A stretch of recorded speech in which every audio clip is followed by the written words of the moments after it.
جو کہا کر کے دکھایا فاطمہ کے لال نے جو کہا کر کے دکھایا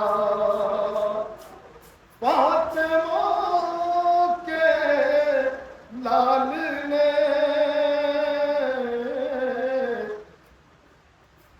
ہر لٹایا سر کٹایا فاطمہ کے لال نے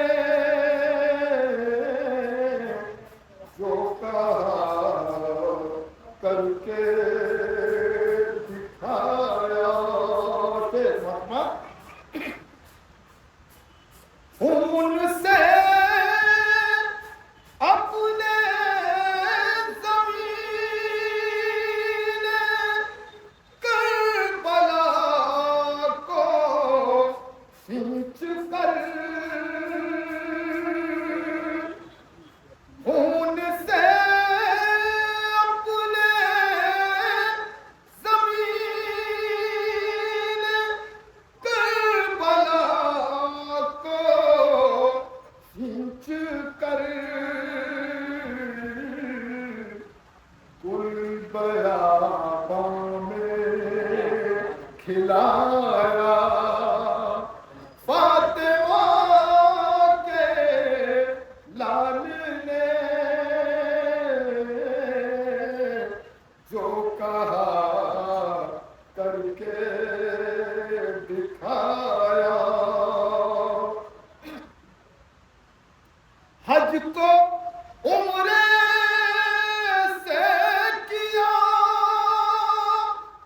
تبدیل اس کے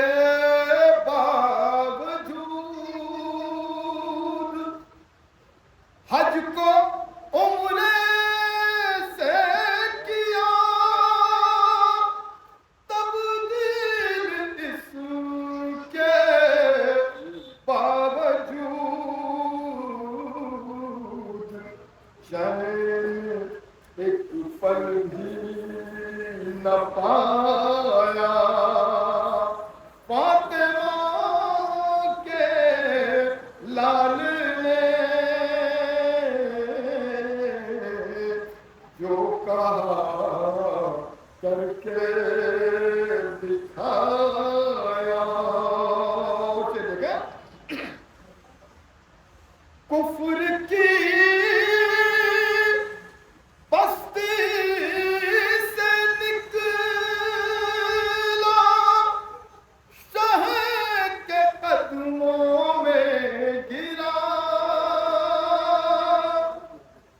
کفر کی بستی سے نکلا شہر کے قدموں میں گرا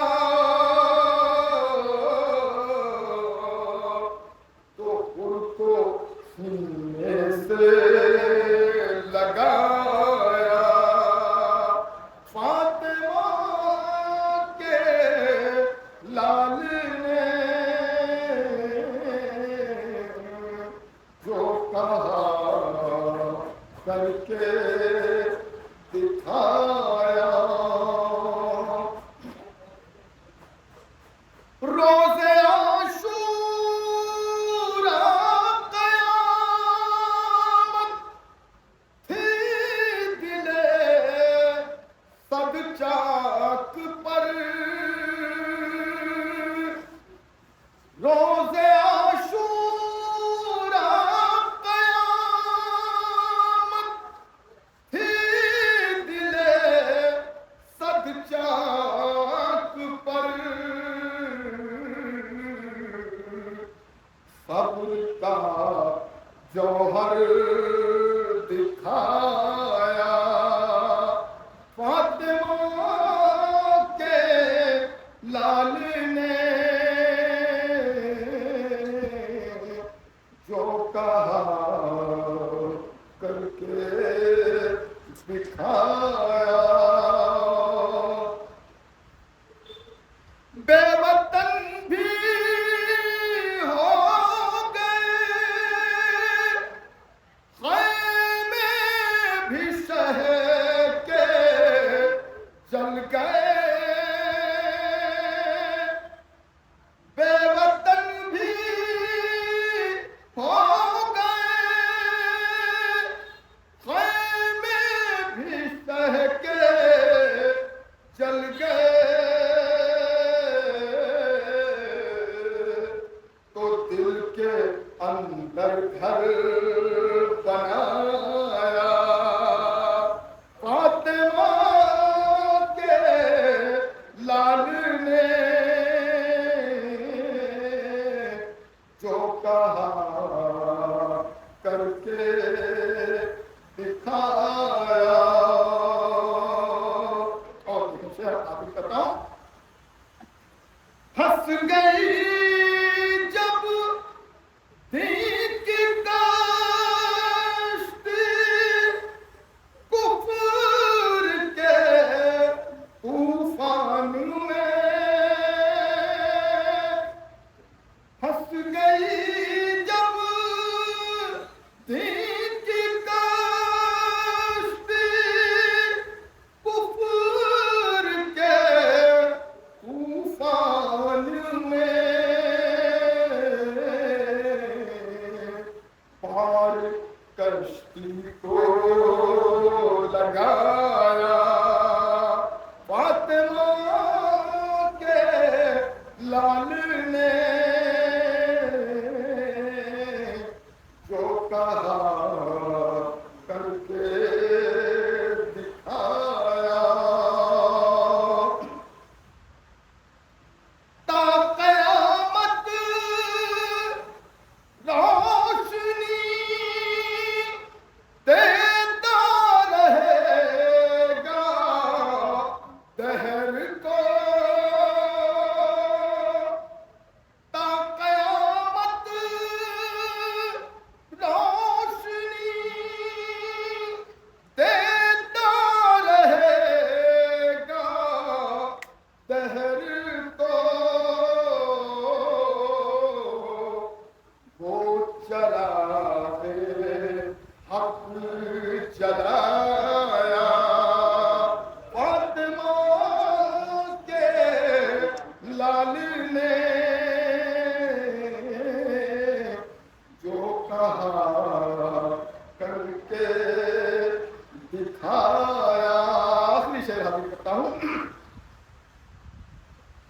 سر کٹا کر سو گیا خود کربلا کی خاک پر، سر کٹا کر سو گیا خود کربلا کی خاک پر،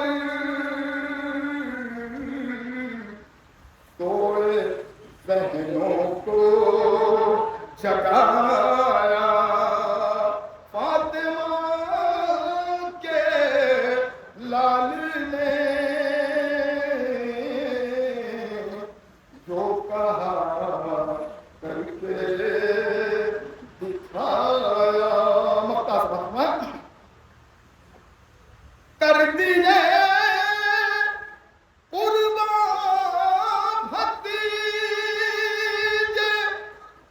بھانجے بیٹے وقار،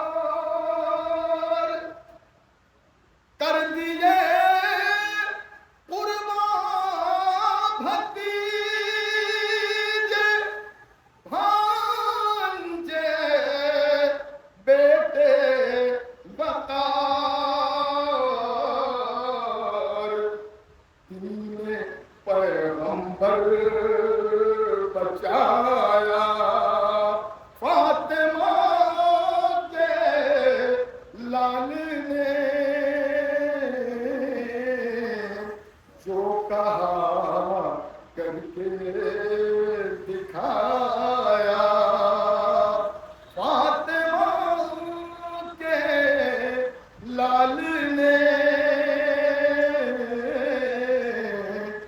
جو کہا کر کے دکھایا کر محمد وال محمد صلی اللہ علیہ السلام باواز بلند سلوات صلی اللہ علیہ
ابھی تک امامت کے درپے آنے والے جو موضوعات تھے اسے ہم نے چند حصوں میں تقسیم کیا تھا کہ جس کے حصوں کو ہم نے مکمل کر دیا. سب سے پہلے بتایا کہ فلسفہ ایمان فلسفہ کیا ہے, ضرورت ایمان کی گفتگو ہوئی. اس کے بعد دلیل کیا ہے, روایات واقعات آج روز کی بات ہوئی. دلیل کے بعد پھر ہم نے اختیارات کی گفتگو کی کہ امامت کے اختیارات کیا کیا ہیں. اور یہ گفتگو اور یہ اختیارات یہی چل رہی ہے. سلیمان نبی کا قصہ بیان کیا, اس کے ذیل میں ہم سمجھنے کی کوشش کر رہے تھے کہ وزیر نبوت کس کمال کا ہونا چاہیے, نبی کا وزیر کس حیثیت کا ہونا چاہیے. گفتگو ہوئی کہ جہاں جہاں پروردگار کے اختیارات ہیں وہاں وہاں اس کے خلیفہ, اس کے جانشین اور وہ جس کو امام بنائے گا اس کے اختیارات ہوں گے. یہی بالکل جو گفتگو تھی وہ نبوت کے حوالے سے ہوئی. نبوت کے اور نبی کے جہاں جہاں اختیارات ہیں وسیع وزیر کے بھی اختیارات وہاں پر ہونے چاہیے. مگر یہ معاملہ ہر ایک کے ساتھ نہیں ہوگا, یہ معاملہ ہر ایک کے ساتھ نہیں ہوگا, بلکہ صرف اس امام کے ساتھ ہوگا جو منصوص من اللہ ہوگا, جو اللہ کے جانب جو ہے اللہ کی جانب سے آئے گا. اختیارات کی بات ہو رہی تھی, میں نے طرح طرح کی روایتیں اور طرح طرح کی گفتگو باتیں یہ بات ہم کو تھوڑی سی ایک گفتگو کرنی ہے اختیارات ہے. اس کے بعد پھر ہم قربت کی طرف آئیں گے کہ جو معرفت ایمان کے حوالے سے ہوگی. معرفت الہام میں کس چیز کی ضرورت ہوتی ہے. عرض کیا تھا کہ خداوند عالم نے اس کائنات کو بنایا اور بنانے کے بعد نبوت یعنی نبی کو، انبیاء کو، مرسلین کو، اوصیاء کو، اولیاء کو ذمہ داریاں دے دی کہ تم یہ کام کرو، تم یہ کام کرو، تم یہ کام کرو، فلاں کام کو انجام دو. یہ فلسفے کے حساب سے بھی سمجھ میں آتی ہے بات، اور روایات تو دنیا بھر کی ہے. فلسفہ بھی یہی بڑھ کے آگے کرتا ہے کہ ہاں حکومت کو چلانے کے لیے، معمولی سی حکومت کو چلانے کے لیے مشاور کی ضرورت پڑتی ہے، اشرفوں کی ضرورت پڑتی ہے، وزیر کی ضرورت پڑتی ہے، خلفاء کی ضرورت پڑتی ہے جو اسے چلا سکے. اس پہ گفتگو ہو رہی تھی.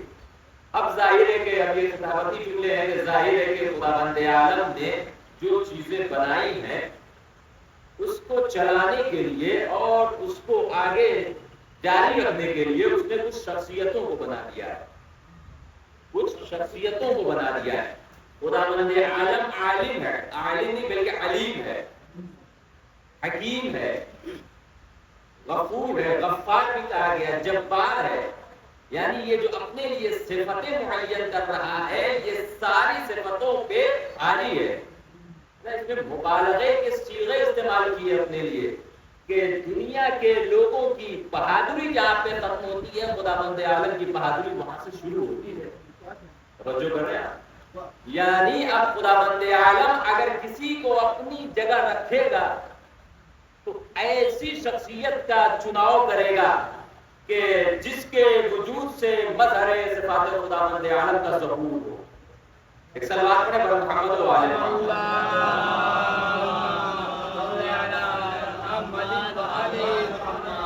پروردگار نے جنت کو بنایا اور جنت میں طبقات رکھے، جنت مآوا، جنت نعیم، اور طرح طرح کے ساتھ جس طریقے سے روایت میں ہے کہ 7 آسمان ہے اسی طریقے سے 7 جنت کے بھی طبقات ہیں. جنت بنائے، کوثر ہے، سلسبیل ہے، راستے بنائے اور طرح طرح کے انبیاء کو بھیجے، قرآن، شریعت، دین، سب چیزوں کو نازل کیا. لیکن خداوند عالم خالق جنت تو ہے مگر جنت میں کون جائے گا اس کا اختیار کسی اور کے حوالے کر دیا. اور جو کرے کون جنت میں جائے گا اس نے اختیار کسی اور کے حوالے کر دیا. میں نے عرض کیا تھا کہ سلیمان نبی کے حکم سے ہوا چل رہی ہے لیکن یہ ہوا اصل ہے خداوند عالم کی مگر حکم چلے گا سلیمان نبی کا. یہ جنت ہے خداوند عالم کی بنی ہوئی مگر حکم چلے گا حسنین کریمین کا. حسنین کریمین کا کوثر ہے، خداوند عالم نے کوثر بنایا، خالق کوثر ہے مگر حکم چلے گا ساقی کوثر کا. بچے خداوند عالم نے کوثر کو خلق کیا ہے، حکم کس کا چلے گا؟ ساقی کوثر کا چلے گا. اسی طریقے سے خداوند عالم نے راستے بنائے ہیں، راستے بنائے ہیں. اب یہ راستے پہ چلانے کے لیے خود خداوند عالم نہیں آئے گا بلکہ ہادی اور رہنما کو بھیجے گا. ہاں یہ وہی ہے کہ جس نے کہا کہ میں زمین سے زیادہ آسمان کے راستوں کو جانتا ہوں. بچوں کریں زمین سے زیادہ آسمان کے راستے. اچھا اس زمانے میں بات آ گئی ہے، اس زمانے میں زمین پہ بھی ابھی صحیح سے راستے نہ بنے تھے. امام جو ہے وہ کہہ رہے ہیں کہ میں آسمان کے راستوں کو جانتا ہوں، میں آسمان کے راستوں کو جانتا ہوں. اب اس میں علماء نے بہت طرح کی گفتگو کی ہے مگر اگر آپ آج کے زمانے کے حساب سے آپ دیکھیں تو آسمان میں بہت سے پرندے بھی اڑتے ہیں اور زمانے نے ترقی کی اور ترقی کرنے کے بعد ہوائی جہاز بھی اڑنے لگے. آپ کسی بھی جو اس کو ہینڈل کرتے ہیں یا اس کو سنبھالتے ہیں نظام کو ہوائی جہاز کے، ان سے آپ کہہ دیجئے کہ آپ اپنے ہوائی جہاز کو آسمان میں کہیں بھی اڑا دو، وہ کہیں بھی اڑا دو. کہہ رہے نہیں صاحب جیسے زمین میں راستے ہیں ویسے آسمان میں بھی راستے ہوتے ہیں. یعنی آسمان میں بھی راستے، اگر راستوں سے ہٹ گیا تو حادثے کا شکار ہو جائے گا، ہے نا. زمین کے اندر سونا بھرا ہوا ہے. خداوند عالم نے کہا ہے کہ ہم نے زمین کے اندر خزانوں کو رکھا ہے مگر اب یہ زمین کو کسی اور کے تابع کر دیا. خداوند عالم کہہ دے تو زمین سے سونا اگل جائے مگر اختیار دیا ہے امام علی علیہ السلام کو ٹھوکر مار دے تو خزانہ باہر چلے آئے. اور یہ اختیارات کا دائرہ جو ہے بڑا، یعنی اس کا دائرہ بہت بڑا، بہت وسیع ہے. مجھے کسی کا مصدق سے ایک بند یاد آ گیا کہ دیکھیے آپ سماعت کیجئے کہ دیکھیے اختیارات ان کے کہاں کہاں پہ ہیں. کشور یزداں حسین ہے، حاجت روائے عالم امکان حسین ہے، مخدوم اقتدار سلیمان حسین ہے، عباس سے وزیر کا سلطان حسین ہے، گھنگور بادلوں کے گھرانے برس پڑے، نالین جھاڑ دے تو خزانے برس پڑے۔ ایک سلوات پڑھیں بر محمد و آل محمد۔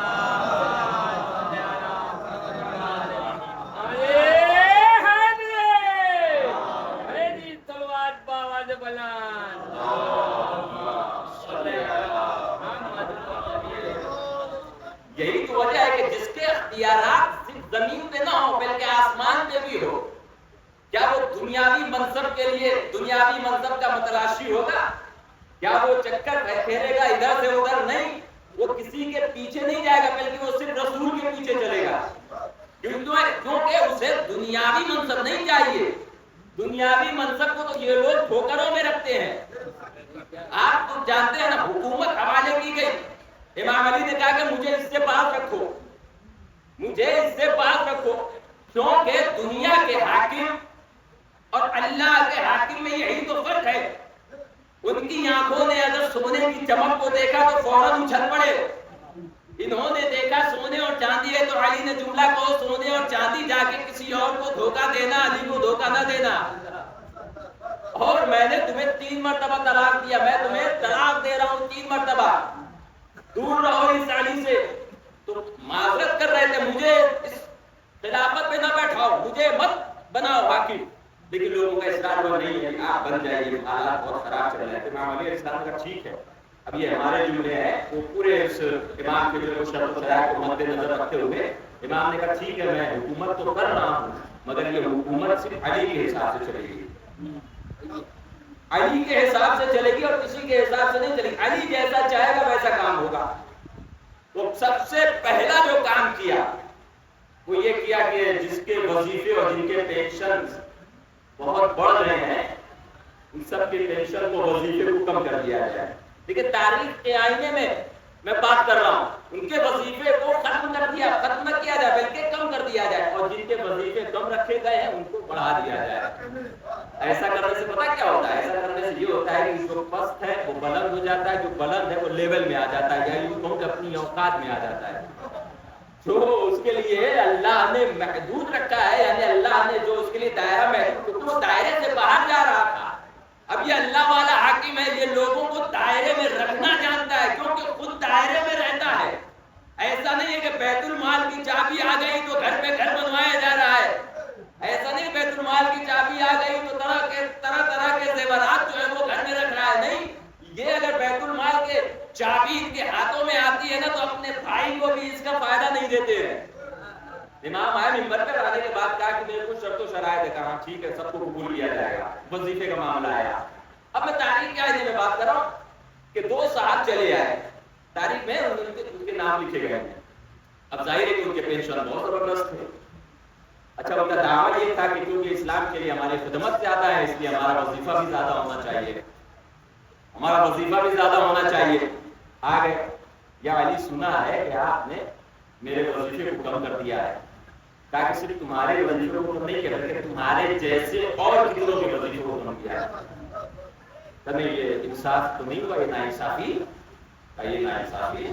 اگر یہ ناانصافی ہے تو ناانصافی ہی صحیح، اسے برداشت کرو، کیونکہ عدالت علی کا پرچم بلند کرنے والے ہیں خود علی۔ ٹھیک ہے وظیفہ جو ہے ہمارا بڑھا دیجیے یا کم از کم اتنا کر دیجیے کہ جتنا تھا پہلے۔ اب جملہ سنیے گا، مولا کائنات تو یہ منصوص من اللہ ہے، یہ ان کے جملے جو ہیں وہ واقعاً ہم خطیب بن جاتے ہیں یا ایک مشہور خطیب ہو جاتا ہے، وہ چند چھوٹے موٹے جملے کو صحیح طور سے استعمال کرنا سیکھ جاتا ہے۔ یہ خطیب نہج البلاغہ ہے، یہ بلاغت کی نہج کو جانتا ہے، یہ فصاحت کی نہج کو جانتا ہے، یہ جانتا ہے کہ زبان کیسے استعمال کرنی چاہیے، جانتا ہے کہ کون سے لفظ کو کہاں پہ رکھنا چاہیے، جانتا ہے کہ کون سے لفظ کو کہاں رکھ دیا جائے کہ اس کے معنی اتنے ہو جائیں کہ تشریحات کرنے والے تشریح کرتے رہ جائیں۔ اب توجہ کیجیے گا، کہا کہ وظیفے کو بڑھا دیجیے۔ امام متقیان نے کہا کہ میں تم سے کچھ سوال کرنا چاہتا ہوں، یہ بتاؤ اس سے پہلے جو زمانہ تھا اس میں تمہارا وظیفہ کتنا تھا؟ کہ میرا وظیفہ مت پوچھیے، اور زبردست تھا وظیفہ، اچھا خاصا چل رہا تھا۔ اچھا اس سے پہلے والے زمانے میں تمہارا وظیفہ کتنا تھا؟ ابھی وہ کمال وظیفہ تھا، زبردست پیسے آ رہے تھے، اچھا خاصا چل رہا تھا حساب کتاب۔ اس سے پہلے والے زمانے میں تب وظیفہ بہت اچھا تھا۔ اب ایک مرتبہ امام علی علیہ السلام نے اب بتاؤ صحیح جواب دینا، رسول کے زمانے میں کتنا وظیفہ تھا؟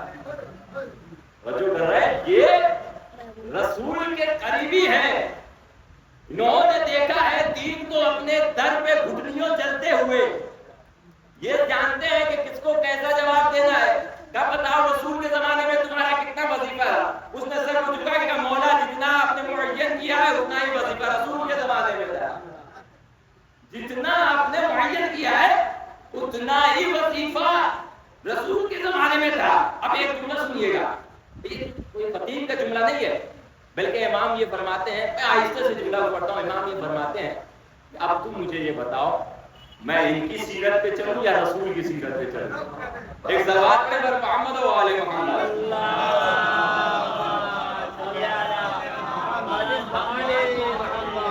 اچھا امام نے سوال کیوں کیا؟ اب بتاؤ میں کس کی سیرت پہ چلوں، کس کی سیرت پہ چلوں؟ بتانا یہ چاہ رہے ہیں کہ سیرت علی کو سیرت علی نہ سمجھو بلکہ وہ سیرت نبوی ہے، وہ نبی کی سیرت ہے کہ جسے علی بڑھا رہے ہیں، علی ادامہ دے رہے ہیں، اس میں تسلسل جو آ رہا ہے وہ سیرت علی نہیں بلکہ سیرت نبی۔ اب اس کے بعد جو امام آئیں گے وہ یہ کہیں گے کہ میں سیرت علی پہ چلوں گا۔ نبی کے بعد امام آئے کیا میں سیرت نبوی کو بڑھانے کے لیے، امام حسین جب نکلے تو کیا کہا؟ سیرت جد علی بن ابی طالب، میں علی کی سیرت پہ چلوں گا۔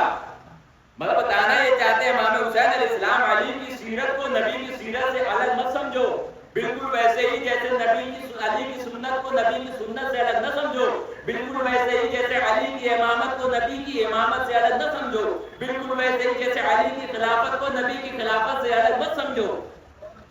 توجہ کریں کیونکہ یہ قریب ہوئے ہیں۔ اب گفتگو آگے بڑھا کر دیکھیے، امام پہلے کا تو معرفت ہم کو حاصل کرنا ہے، اس میں سب سے پہلے ہم کو اختیارات دیکھنے ہیں۔ اب یہاں سے گفتگو تھوڑی سی تفصیل ہوگی، پوری توجہ دیجیے گا۔ اب یہاں پہ اختیارات تو ہم نے دیکھ لیے، معرفت امام میں ایک شرط یہ ہے کہ قربت امام حاصل کی جائے، امام کی قربت، یا جملے کو تھوڑا سا میں بدلوں کہ امام وہ ہوگا کہ جو رسول سے زیادہ قریب ہوگا، جو رسول کے زیادہ قریب ہوگا وہ امام ہوگا، وہ امام ہوگا، بس میں بھی قریب ہو، سفر میں بھی قریب ہو، معراج پہ جائے تو وہاں بھی قریب ہو، حد تو یہ ہے کہ ممبر پہ بھی آئے تو بھی قریب ہو جائے، یعنی اتنا قریب ہونا چاہیے۔ اب دیکھیے میں ایک مثال دے رہا ہوں آپ کے سامنے۔ اچھا اس سے پہلے میں وضاحت کر دوں قربت کی۔ قربت کیا ہوتا ہے؟ قرب کے معنی اگر آپ عربی میں دیکھیں گے، قرب کے معنی یہ ہے کہ ایک چیز دوسرے چیز سے اتنا قریب ہو جائے کہ بیچ میں کوئی فاصلہ نہ ہو، یعنی بیچ میں کوئی فاصلہ نہ ہو، اتنا قریب ہو جائے۔ قرب کی دو قسمیں ہیں، قرب معنوی اور قرب مادی۔ قرب کے لیے مقدمہ ہے قرب مادی اور قرب معنوی۔ قرب مادی میں کیا ہوتا ہے؟ جیسے یہ ہاتھ اس ہاتھ کے قریب ہو گیا، بیچ میں کوئی فاصلہ ہے؟ بالکل فاصلہ نہیں ہے۔ مطلب یہ قرب مادی میں شرط یہ ہے کہ جو چیز جس کے قریب ہو رہی ہے وہ دونوں ایک دوسرے سے قریب ہو، مگر قرب معنوی میں ایسا نہیں ہوتا ہے۔ قرب معنوی میں ممکن ہے کہ کوئی قریب ہو رہا ہے کسی سے تو وہ جو قریب جس کے قریب ہوا جا رہا ہے وہ بہت دور ہو۔ جیسے پوچھا گیا اللہ کتنا قریب ہے، کیا کہا؟ نحن اقرب الیہ من حبل الورید، میں شہرت حیات سے بھی زیادہ قریب ہوں۔ اب بندہ جو ہے بندے سے خدا بندیانوں میں اتنا قریب ہے، لیکن کیا ضروری ہے کہ بندہ بھی اپنے پروردگار سے اتنا قریب ہو؟ یہ ہے قرب معنوی۔ اب میں ایک مثال دیتا ہوں، آج کے زمانے میں کیسے سمجھیں گے، توجہ کیجیے گا۔ جیسے ایک نابینا ہو اور میں بینا، میں آیا اس کے بغل میں بیٹھ گیا، کیونکہ میرے حواس جو ہے وہ جواب دے رہے ہیں تو میں قرب کو محسوس کر لوں گا۔ توجہ کیجیے گا، میں قرب کو محسوس کر لوں گا، میں اس کے قریب تو ہو گیا۔ اب مگر نابینا سے سوال کیا جائے کہ آیا تم بھی اس کے قریب ہوئے ہو یا نہیں؟ نہ اس کی نظر جواب دے رہے نہ اس کے کان جواب دے رہے. قریب تو ہو گیا مگر بینا کے لیے قریب ہوا ہے, نابینا کے لیے قریب نہیں ہوا ہے. نابینا اس سے دور ہے. ہاں یہ اور بات ہے کہ تاریخ میں ایسے نابینا گزرے ہیں جو بینا سے کہیں آگے تھے, یہ اور بات ہے. اب دیکھیے میں واقعہ یاد آ گیا. چھٹے امام ایک جگہ کھڑے ہوئے تھے, توجہ کیجیے گا. چھٹے امام ایک جگہ حضرت صحابی سے کہا کہ یہاں پہ کھڑے ہو جاؤ, تو جو بھی گزر رہے ہیں نا, دیکھیے معرفت امام, جو بھی گزر رہے ہیں نا ان سے پوچھنا کہ کیا تم نے امام جعفر صادق کو دیکھا ہے علیہ السلام کو, کیا آپ نے دیکھا ہے, چھٹے امام کو دیکھا ہے, امام جعفر صادق کو دیکھا ہے, جعفر بن محمد کو دیکھا ہے. کہا ٹھیک ہے مولا پوچھتے ہیں. اب امام نے ایسا تصرف کر لیا اپنی ذات میں کہ وہ امام جو صرف اسی صحابی کو دکھ رہے ہیں باقی کسی کو نہیں دکھ رہے. اچھا یہ دوسروں کے لیے حیرت کی بات ہو کہ ہمارے لیے تھوڑی نا حیرت کی بات ہے. جو امام ایک ہی وقت میں 40 جگہ موجود ہو جائے, ایک وقت میں 40 جگہ موجود ہو جائے اور لوگ امتحان لینا چاہیں کہ کیسے ممکن ہے کہ امام 40 مقامات پہ ایک ہی جگہ ایک ہی وقت میں آ جائے, لوگ امتحان لینے کے لیے آ جائیں اور آپس میں ایک بندش بنائی جائے, آپس میں ایک مشورہ کیا جائے کہ چلو امام علی کو تم بھی بلاؤ دعوت پہ, ہم بھی بلائیں دعوت پہ, سب لوگ بلائیں دعوت پہ, لوگ آئے نبی کی مسجد نبوی میں آنے کے بعد کہتے ہیں یا علی گڑھ ہمارے گھر آپ کی دعوت ہے, دوسرے صحابی بڑے یا علی آپ کی دعوت ہے. یہ تاریخ میں لکھا ہوا ہے, یہ موجود ہے. تیسرے صحابی یا چوتھے صحابی سب یا علی آپ کی دعوت ہے. یہ تو چاہ رہے تھے کہ دیکھتے ہیں کہ امام علی علیہ السلام کس کے یہاں جاتے ہیں, کس کے یہاں جاتے ہیں. ہوا یہ کہ جب اگلے دن آئے تو امام علی علیہ السلام سب کے یہاں پہنچے. اب ان لوگوں کو حیرت ہوئی, آپس میں لڑائی کرنے لگے راستے میں, کہنے لگے کہ نہیں علی ہمارے یہاں آئے تھے. دوسرا کہا کہ جھوٹ بول رہے ہو, علی میرے یہاں آئے تھے. تیسرا دوسرے سے جھوٹ بولا, نہیں علی میرے یہاں آئے تھے. چوتھا تیسرے سے آئے تھے امامت کے امتحان لینے, آپس میں جھگڑا کرنے لگے. توجہ کر رہے ہیں, آپس میں جھگڑا کرنے. اب مسجد میں آیا, مسجد میں آنے کے بعد کہا رسول اللہ یہ تو جھوٹ بول رہا ہے, علی ہمارے یہاں آئے تھے, یہ کہہ رہا ہمارے یہاں آئے تھے, یہ کہہ رہا ہمارے یہاں. تب 40 لوگ کہہ رہے بھائی ہمارے یہاں آئے تھے. ادھر سے جبرائیل نازل ہوئے, علی عرش پہ مہمان تھے, علی عرش پہ مہمان تھے. اتنی دیر میں مسجد نبوی میں دروازہ لگا تھا, در جو تھا وہ فاطمہ زہرا کا تھا. پردے کو ہٹا کے جناب فاطمہ نے کہا یا رسول اللہ علی ہمارے یہاں تھے. یعنی ایک وقت میں یہ اسی لیے ہم کہتے ہیں کہ علی جو ہے وہ 40 مقامات پہ ایک جگہ موجود تھے. تو اب انہوں نے تصرف کر لیا امام نے, کسی کو نہیں نظر آئیں گے, تو وہ کھڑا ہو گیا وہیں پہ.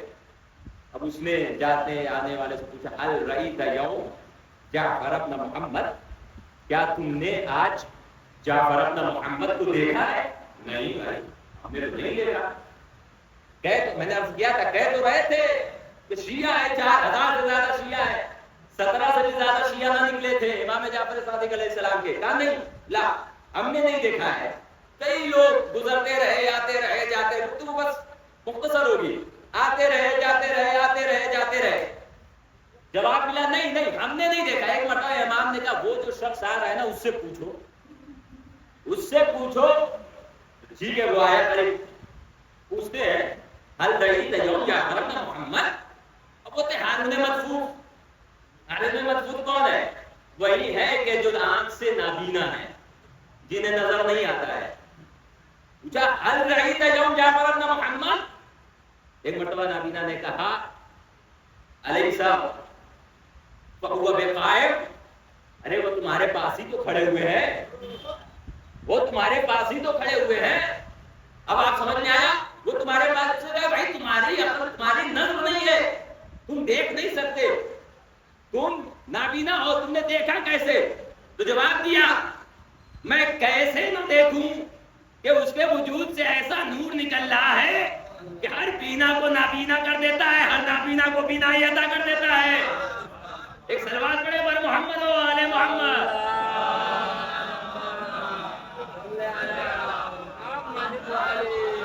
تو سمجھ میں آیا کیسے انسان ایک دوسرے سے قریب ہوتا ہے. بینائی اور نابینائی در اہل بیت پہ نہیں چلتی.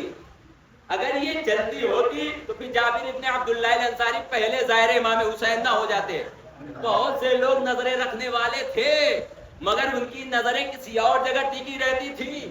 یہ نابینا تھے مگر ان کی بصارت کی نظر جو ہے وہ علی کی معرفت پہ ٹکی ہوتی تھی, امام کی معرفت پہ ٹکی ہوتی تھی. اب سمجھ میں آیا قریب قربت کیسے ہوتی ہے, کیسے لوگ قریب ہوتے ہیں. اب یہ نہ ہمیں بتاؤ کہ بزم نبی میں نبی کے پہلو میں کون بیٹھتا تھا, قربت اس سے حاصل، چلیے مان لیجیے اس سے قربت مادی حاصل ہوگی، قربت معنوی حاصل نہ ہوگی، قربت معنوی حاصل نہ ہوگی۔ اچھا ایک مثال اور دے دیتا ہوں میں تاکہ بات اور اچھی طریقے سے واضح ہو جائے، وہیں پہ گفتگو کو ختم کروں گا۔ آپ جیسے آئینہ ہو، آپ آئینے کو لیجئے اور ایک بلب کو جلائیے، توجہ کیجیے گا، ایک آئینے کو لیجئے بلب کو جلائیے، شرط ہے کہ آئینہ صاف ہو، آئینے پہ دھبا نہ لگا ہو، آئینے پہ دھبے نہ لگا ہو، کئی طرح کے دھبے ہوتے ہیں نا، آئینے دھبے نہ، اچھا آئینہ ہے، بلب ہے، آئینہ جتنا اپنے بلب سے قریب ہوگا آئینے میں اتنی روشنی پھیلے گی، جو ہے ایسا ہی ہے نا، روشنی پھیلے گی۔ اب آپ دھیرے دھیرے بلب کو آئینے سے دور کرتے چلے جائیے، روشنی جو ہے وہ کم ہوتی چلی جائے گی، جتنا آپ نے اس کو دور کیا اتنی جو ہے وہ روشنی کم ہوتی چلی گئی۔ اب ایک کمرہ بنوائیے، اس میں طرح طرح کے شیشے لگے چاروں طرف، پورا ایک شیشے کا کمرہ جس کو بولتے ہیں آج کل بنتے شیشوں کے، اب اس میں آپ ایک بلب کو جلا دیجیے، آپ کو ادھر بھی بلب نظر آئے گا، ادھر بھی نظر آئے گا، ادھر بھی نظر آئے گا، ادھر بھی چاروں طرف نظر آئے گا۔ اگر معرفت نہ ہوگا تو آپ کو پتہ ہی نہیں چلے گا نقلی بلب کیا ہے، اصلی بلب کیا ہے۔ ایک سلوات پڑھے بر محمد و آل محمد۔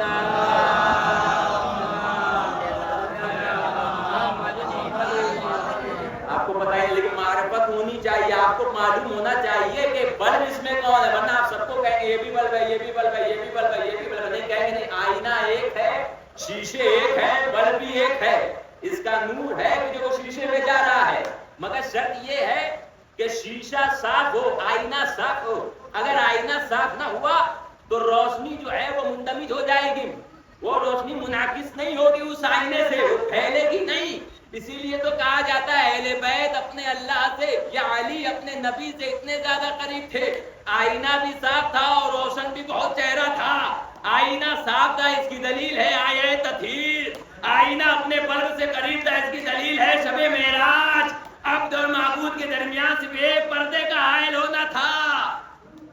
توجہ کر رہے ہیں، شب معراج صرف ایک پردہ حائل تھا، ادھر تھا عبد، ادھر تھا معبود، ادھر تھا عبد، ادھر تھا معبود، یعنی آئینہ بھی صاف ہونا چاہیے۔ اب امام کی معرفت کیسے حاصل کریں؟ دل بھی صاف ہونا چاہیے، زبان بھی صاف ہونا چاہیے، اور چہرے پہ صلوات کے ذریعے سے وہ نورانی فضا قائم ہو کہ اہل بیت کو خود کہنا پڑے یہ ہمارے شیعہ ہیں، یہ ہمارے جاننے والے ہیں۔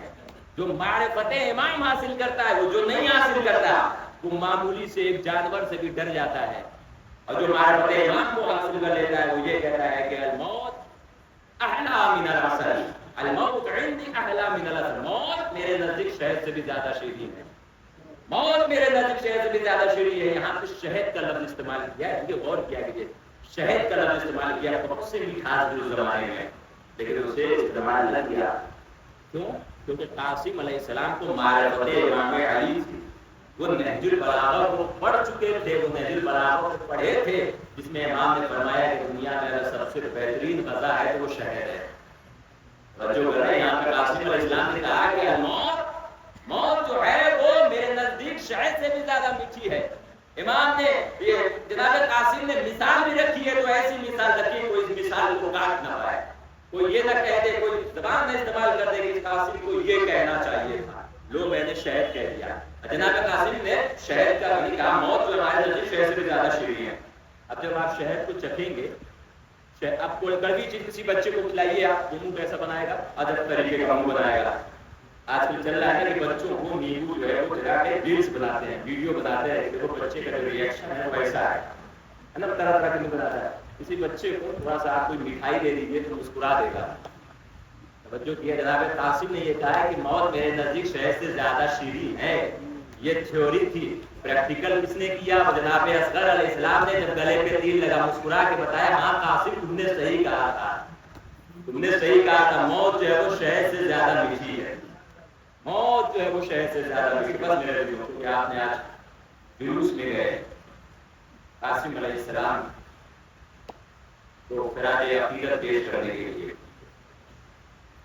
امام کی معرفت، ان کے دل یہ اتنے امام سے اتنے قریب تھے، اتنے قریب تھے کہ تاریخ میں یہ ملتا ہے کہ لوگ یہ چاہتے ہیں کہ جتنی دیر ہو ہم امام پہ جا کے بات کریں، مگر یہ امام سے اتنے قریب ہو گئے کہ ان کا کے بدن سے نور جو منعکس ہو رہا تھا اس سے اتنا یہ متاثر ہوئے، یہ چاہتے تھے کہ ہم بہت جلد ان کے پاس چلے جائیں، ان کے لیے اپنی جان کو نچھاور کر دیں۔ جناب قاسم ایک کربلا کا ایسا شہزادہ ہے کہ جس کی مصیبت کسی نے آج تک مکمل پڑھی ہی نہیں، جناب قاسم علیہ السلام۔ ظاہر ہے کہ کربلا کے سارے شہداء، سارے شہید اپنا ایک الگ مقام رکھتے ہیں، اپنا ایک الگ رتبہ رکھتے ہیں، ان کی اپنی ایک الگ فضیلت ہوتی ہے، مگر جناب قاسم علیہ السلام وہ ہیں کہ جنہوں نے کربلا میں امامت کی نیابت کی ہے، امام حسن علیہ السلام کی نیابت کی ہے۔ تم جسے کہہ رہے تھے کہ یہ موت سے، یہ جنگ سے گھبراتے ہیں، اس لیے اس کو ریاست کر کے آؤ، حسن کا 13 برس کا لال کربلا کے میدان میں آیا، اس لیے شامیوں کو مخاطب کیا ہے، شامیوں سے پہلے جنگ کی، ارزق کے چاروں بیٹوں کو مارا، پھر ارزق شامی کو مارا، کیونکہ شام والوں نے کہا تھا کہ حسن جو ہے وہ بزدل ہے۔ جناب قاسم علیہ السلام آگے بتاتے ہیں کہ دیکھو میرا بابا کون ہے، بیٹا اس معراج پہ ہے تو اندازہ لگاؤ اس کا باپ کتنا سجا ہوگا، کتنا بہادر ہوگا۔ میں فضائل بہت ہے جناب قاسم علیہ السلام کے، میں نہیں جانا چاہتا، بس میں ختم کر رہا ہوں۔ آج ہے 7 محرم، ہندوستان میں مہدی کے نام سے خراج، یعنی ایک چیز کو مہدی شکل دی جاتی ہے اور خراج عقیدت پیش کیا جاتا ہے۔ اب اس کے پیچھے جو بھی کوئی بات ہو، امام حسن علیہ السلام کا جب آخری وقت تھا، امام حسن علیہ السلام کا جب آخری وقت تھا تو آپ کو معلوم ہے کہ ذہن میں اتنا خطرناک دیا گیا تھا کہ جگر کے ٹکڑے تشت میں گر رہے تھے، خون سے مخلط ہو گئے، مخلوط ہو گئے۔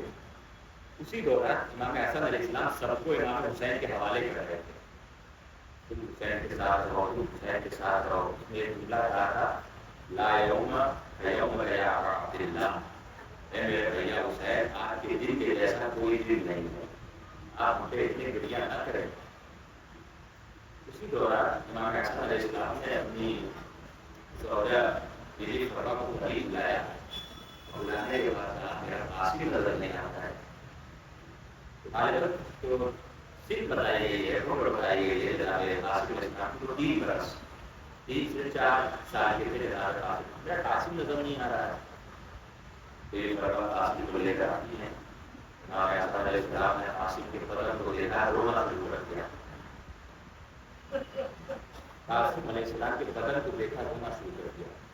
پوچھا گیا ہمارا روح کیوں ہو رہے ہیں؟ پورا ماجرا بتایا کہ بدن ناسالم ہے، جب یہ پرواز چڑھے گا بدن کا کوئی حصہ سالم نہ رہے گا۔ یہ رات کو تب کھلا جب امام حسین علیہ السلام لاش لینے کے لیے پہنچے ہیں، یہ کہہ کے رونے لگے قاسم میں تمہاری لاش کے ٹکڑے کو کہاں سے اٹھاؤں؟ مطلب امام حسن علیہ السلام نے قاسم تعویذ کو نکالا اور جناب قاسم علیہ السلام کے داہنے بازو کو اسے باندھ دیا۔ ایک جملہ کہا کہ میرے بیٹے قاسم جب سب سے زیادہ مصیبت کے وقت آئے نا، اس تعویذ کو کھول لینا اور تمہاری مشکل جو ہے حل ہو جائے گی۔ 10 محرم آتی ہے، 10 محرم وہ تعلیم سے ہر کوئی چاہتا ہے کہ امام حسین علیہ السلام اپنی جان کو نثار کر دے، ہر کوئی چاہتا ہے کہ فاطمہ زہرا اسے رخصت کر دے، ہر ماں یہ چاہتی ہے کہ میرا بیٹا حسین سے سب سے پہلے قربان ہو جائے۔ قاسم علیہ السلام امام حسین کے پاس آتے ہیں، بڑھا کر آتے ہیں، اجازت مانگتے ہیں۔ ایک مرتبہ حسین نام کہتے ہیں کہ تم میرے بھائی کی آخری نشانی ہو، میں تمہیں اجازت کیسے دے سکتا ہوں؟ تم میری بھائی کی آخری نشانی ہو۔ بہت مرتبہ گئے، ایک مرتبہ در خیمہ پہ اپنے سر کو دونوں رانگوں پہ رکھ کر بیٹھ گئے، مسلسل گریہ کرنے لگے، رونے لگے۔ مادر جناب قاسم بیوی میرے بڑا نے دیکھا میرا بیٹا رو رہا ہے، قریب ہے، کیا ہوا قاسم تم گریہ کر رہے ہو؟ کہ میں کئی مرتبہ اپنے چچا کے پاس گیا ہوں، مجھے اجازت دے دیجیے۔ تعلیم نے لکھا کہ کئی مرتبہ میں گیا ہوں، کئی مرتبہ میں گیا ہوں، مگر میرے چچا مجھے اجازت نہیں دے رہے ہیں۔ ایک مرتبہ بیوی میں فرما بھی جب یہ سنا وہیں بیٹھ کے وہ بھی گریہ کرنے لگی۔ گریہ کرتے کرتے بیوی میں فرما کو اس داستان یاد آ گئی، فوراً قاسم مشکل حل ہو گئی، قاسم مشکل حل ہو گئی۔ کیا ہو گیا؟ کہا کہ ذرا سا تعویذ کو کھولو۔ پاپا نے تعویذ باندھی تو کہا تھا کہ سب سے سخت مشکل آئے نا تو اس تعویذ کو کھول لینا، اب اس سے زیادہ مشکل والی کیا ہوگی؟ ایک مرتبہ قاسم نے تعویذ کو چیک کیا، اس کے جو مضمون کو پڑھا اس میں لکھا ہوا تھا میرے بیٹے قاسم جب تمہارے چچا حسین کے ساتھ مصیبت آ جائے تو تمہارے اوپر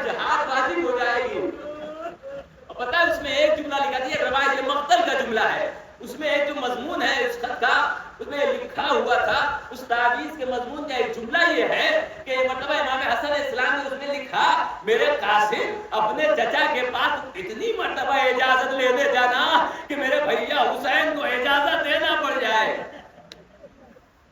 امام حسن علیہ السلام بتا رہے ہیں کہ معرفت امام کیا ہوتا ہے، امام کی بار بار ان کے در پہ جاؤ۔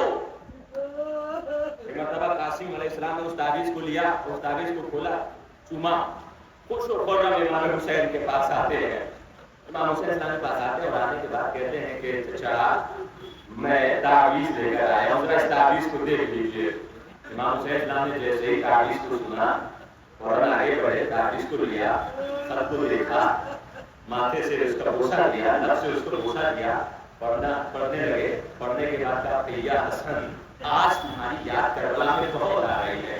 حقیقت ہے جب دو بھائی ایک دوسرے کو یاد کرے اور وہ بھی ایسا موقع کہ چاروں طرف سے گھرے ہو، پھر جناب قاسم علیہ السلام کو رخصت کرتے ہوئے جملہ کہتے ہیں گواہ رہنا پروردگار اس قوم پہ میں اپنے اس لاڈلے کو بھیج رہا ہوں جو میرے بھیا کی آخری نشانی تھا۔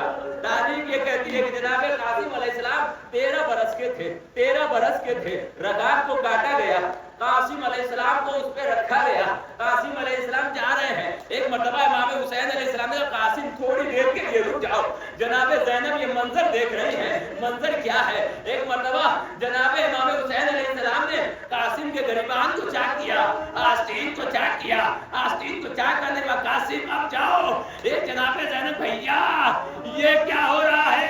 امام حسین نے کہا عرب کی یہ پہچان ہے کہ یتیموں کے غریبوں کو گریبان کو چاک کر دیا جاتا ہے۔ جب میرا لال قاسم جائے تو قاسم کے اس بھلیے کو دیکھے کوئی تو ترس کھا جائے، یہ یتیم ہے، اس کے لاشے کو پامال نہ کیا جائے۔ قاسم میدان میں آتے وہ قیامت کی جنگ کرتے ہیں، وہ شجاعت کیونکہ حسن کا لال ہے نا، صرف فلم میں امام حسن نے وہ شجاعت کے جوہر دکھائے تھے، قاسم اسی جوہر کو دکھا رہے ہیں۔ بس میں شہادت نہیں پڑھوں گا، میں ایک جملہ پڑھتا ہوں۔ مجھے تاریخ میں 2 لاشیں بڑے عجیب و غریب نظر آئے، 2 لاشیں بڑے عجیب و غریب نظر آئے۔ ایک تھا جناب عباس کا لاشا، ایک تھا جناب قاسم کا لاشا۔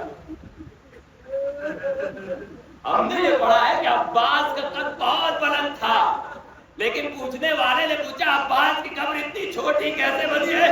کہا کہ عباس کے لاشے پہ اتنے گھوڑے دوڑائے گئے کہ عباس کا لاشا پامال ہو گیا۔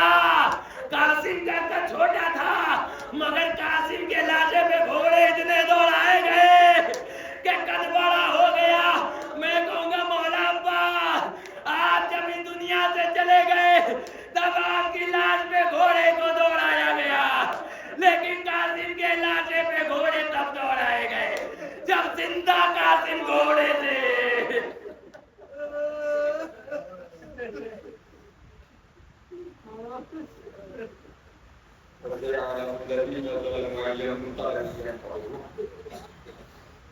ربنا تقبل منا انك انت السميع العليم اللهم اني اسالك بحق محمد وانت المحمود يا رب العالمين وانت الاعلى يا قدر وانت قادر السماوات والارض قادر الحكم وانت المحسن قادر الشيء وانت قدير الاسلام وعلى محمد محمد رسول عليه الصلاه والسلام وعلى محمد رسول الله عليه الحمد والرحمه فقط على محمد وعلى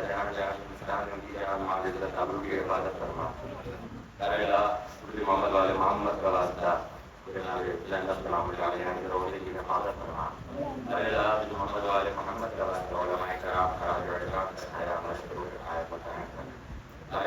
محمد والے محمد واسطہ مطلب فلسطین کی مظلومی کی مدد فرما، ان کی حفاظت فرما، سیریا کی مظلومی کی حفاظت فرما۔ محمد والے محمد واسطہ بہار کو کامیابی اور کامیابی عطا فرما۔ محمد والے محمد واسطہ غیر کا کو نابود فرما۔ محمد والے محمد واسطہ یوسف زہرا امام زمانہ عرش اللہ تعالیٰ کو شریف کے ظہور میں تعبیر فرما اور ہمارا شمار ان کے ساتھ مدد